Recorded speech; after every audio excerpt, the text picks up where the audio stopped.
Brillant face à Manchester City, Marc Bernal et Marc Casado ont gagné des points aux yeux d'Hansi Flick. Et aujourd'hui, on se pose même la question suivante. Est-ce que Marc Bernal et Marc Casado vont s'installer définitivement dans le 11 de départ du Barça ou bien c'est trop tôt? Dans le contexte actuel du Barça, entre les joueurs blessés et les difficultés économiques, avoir de jeunes talents dans la Masia, c'est vraiment une bénédiction pour le Barça. Chaque année, il y a des pépites qui sortent de la Masia en défense, au milieu de terrain, en attaque. C'est vraiment un don du ciel la Masia pour le Barça. Et aujourd'hui, Marc Bernal et Marc Casado, deux milieux de terrain très prometteurs, très jeunes, 17 ans pour Marc Bernal, 20 ans Marc Casado, ils ont la possibilité, doucement mais sûrement, sur le court, moyen et long terme, de s'installer durablement au Barça au vu de leur talent, au vu de leur potentiel. Et quand on sait que Gavi, Pedri, De Jong sont blessés, Gundogan est toujours en vacances, Daniel Olmo n'a toujours pas signé au Barça, Fermin est aux Jeux Olympiques. Du coup, il y a un boulevard pour l'instant, à l'instant T, pour Marc Casado et Marc Bernal au milieu de terrain du Barça. Quand Xavi était encore l'entraîneur du Barça, on parlait de Zubimendi, de Kimmich, de Douglas Luiz, d'Amadou Onana comme piste pour renforcer le milieu de terrain du Barça ou même Guido Rodriguez. Mais aujourd'hui, avec Hansi Flick, je pense que le Barça peut clairement miser sur la Masia.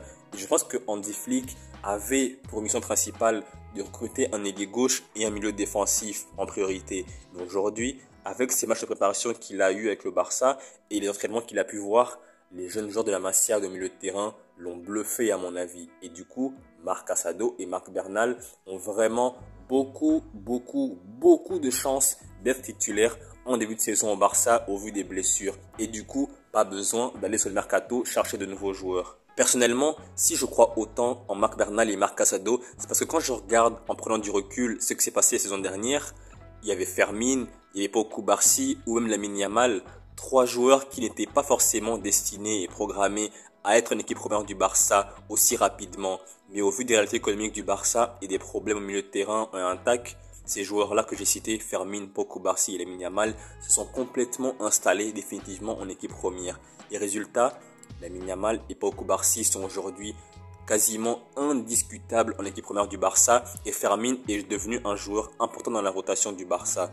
Donc, aujourd'hui, Marc Bernal et Marc Casado, deux jeunes joueurs à fort potentiel, vont pour moi suivre le chemin de leurs compatriotes espagnols.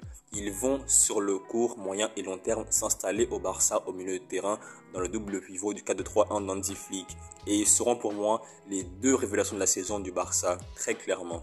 Au vu du rendement ces dernières années des joueurs formés à la Masia, Hansi Flick pour moi ne devrait absolument pas hésiter à aligner Marc Bernal et Marc Casado en Liga pour ce début de saison au vu des circonstances actuelles entre les blessures et le manque d'argent. Donc pour moi, on a vu Lamine Yamal, on a vu Cubarsí, on a vu Fermin, on a vu Gavi, on a vu Baldé, on a vu Hector Fort. Il y a beaucoup d'exemples de joueurs formés à la Masia qui ont performé au plus haut niveau. Et donc, Marc Bernal et Marc Casado, en équipe première du Barça, vont convaincre tout le monde, vont mettre tout le monde d'accord. Et pour moi, sur le moyen et long terme, ils vont s'installer durablement au Barça et seront, à mon avis, internationaux espagnols d'ici maximum une année à ce rythme-là. C'est peut-être trop tôt, c'est peut-être trop précipité, mais en tout cas, au vu de ce que j'ai vu d'eux la saison dernière au Barça Athletic et au vu de ce qu'ils ont montré cette saison au match amicaux, je pense vraiment que ces deux joueurs-là sont vraiment destinés à briller au Barça en équipe première et ils vont faire des exploits, ils vont vraiment briller, ils vont performer au haut niveau comme Busquets l'a fait il y a 10 ans, 15 ans, comme Xavi l'a fait il y a 20 ans, comme Iniesta l'a fait il y a 20-25 ans. C'est vrai que des fois la communauté Barça a tendance à over-hyper ces joueurs de l'académie dès qu'ils font 2-3 bons matchs. Mais pour moi, honnêtement, c'est vraiment pas de l'enflammade. Ça se voit au coup d'œil qu'un joueur a le talent ou pas. Et ces deux joueurs-là, sauf blessure grave, sauf problème grave personnel, ils ont tout pour briller au plus haut niveau au Barça. Et ils ont un avantage que d'autres joueurs n'ont pas. Ils ont joué ensemble au Barça Athletic pendant de nombreuses années. Du coup, ils se connaissent par cœur.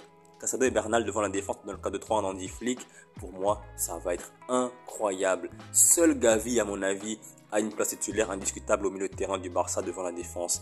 Mais du coup, Casado et Marc Bernal, si jamais ils ne sont pas titulaires, au moins, ils seront de la rotation pour le début. En prenant du recul, j'ai réalisé une chose qui est vraiment très grave à mes yeux. Des joueurs comme Lamine Yamal, Cubarsí, Hector Fort, Baldé ou Gavi n'auraient probablement pas eu de temps de jeu en équipe première si jamais le Barça avait été financièrement très stable. Et c'est vraiment très grave à mes yeux. Le Barça a des pépites, le Barça a des diamants dans son académie. Et résultat, avec de l'argent, le Barça ne compte pas sur eux. Et c'est le cas des plus grands clubs européens, c'est vrai. Mais le Barça est un club particulier. Un peu comme Lyon, un peu comme Chelsea, qui ont un centre de formation vraiment de grande qualité. Et pour moi, c'est vraiment une faute professionnelle de ne pas compter sur ces jeunes joueurs de la Masia sur le moyen et long terme. Quand le Barça sera financièrement stable, il faudra continuer ainsi. Continuer à donner sa chance aux joueurs de la Masia qui ont le niveau pour jouer en équipe première. Aujourd'hui, il y a Marc Casado, il y a Marc Bernal, il y a Noah Darvish, il y a Mikhail Faye, il y a Tony Fernandez, il y a vraiment plein de joueurs jeunes qui ont pour moi le niveau sur le moyen et long terme de s'installer au Barça durablement.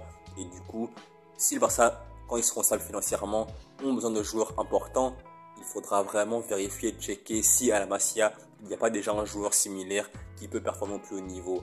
Et en plus, à Masia, les joueurs ont un très bas salaire, les joueurs sont déjà formés au club, ont l'ADN Barça et du coup, c'est vraiment bénéfique pour le Barça au niveau financier et au niveau sportif. Donc, quand le Barça va devoir aller sur le marché des transferts, recruter des joueurs quand ils seront stables financièrement, ce sera pour les prendre des joueurs qu'il n'y a pas à la Masia, des joueurs au profil rare qui ont vraiment un talent de malade. Au cas contraire, prendre des joueurs de la Masia, c'est vraiment vital, c'est vraiment ce qu'il faut faire pour le Barça. Et vous, que pensez-vous de Marc Bernal et Marc Casado? Pensez-vous qu'ils ont le niveau pour jouer au Barça aujourd'hui titulaire ou bien pensez-vous que c'est trop tôt? En tout cas, n'hésitez surtout pas à donner votre avis dans la section commentaires. Donc voilà, c'est la fin de la vidéo. J'espère que vous avez aimé la vidéo. Si c'est le cas, likez, commentez comme je l'ai déjà dit et partagez. Mais surtout, abonnez-vous. Pourquoi vous abonner? Eh bien, tout simplement pour ne rien rater la suite de mes vidéos. Salut et à la prochaine.